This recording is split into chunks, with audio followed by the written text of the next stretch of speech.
من الدقائق الأولى والمحاولات الأولى.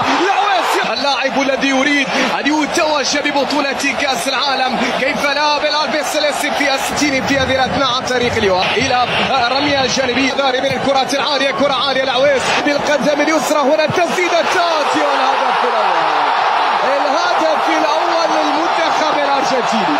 ليونيل ميسي يبدأها للأرجنتين ويسجل أول أهداف للأرجنتين في هذا اللقاء من علامة الجزاء بكعب ممتازة. أرضية تاتي خط جول لوتارو، ولكن تاتي محاولة قائمة عن طريق ميسي. ميسي يتقدم،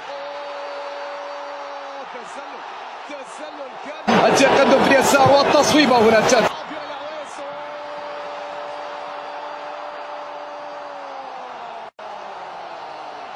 انطلاقة لوتارو يمر يسجل ثاني الاهداف، ولكن هناك تسلل موجود من اخر دي ماريا باتجاه ليو. عندك كرة المكان المناسب في اللحظة عالية الكرة، محاولة خطيرة.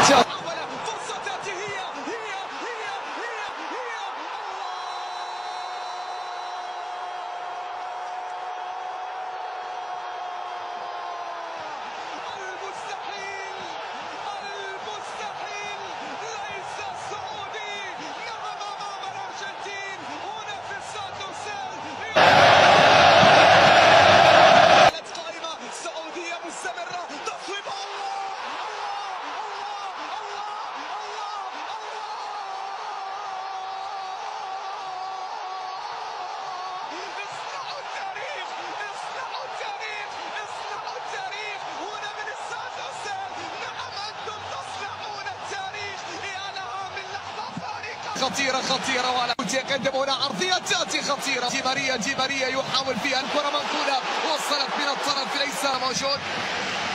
محاولة قائمة، حذاري لكن الصوت قال ركلة ركنية أرجنتينية منقولة، كرة عالية.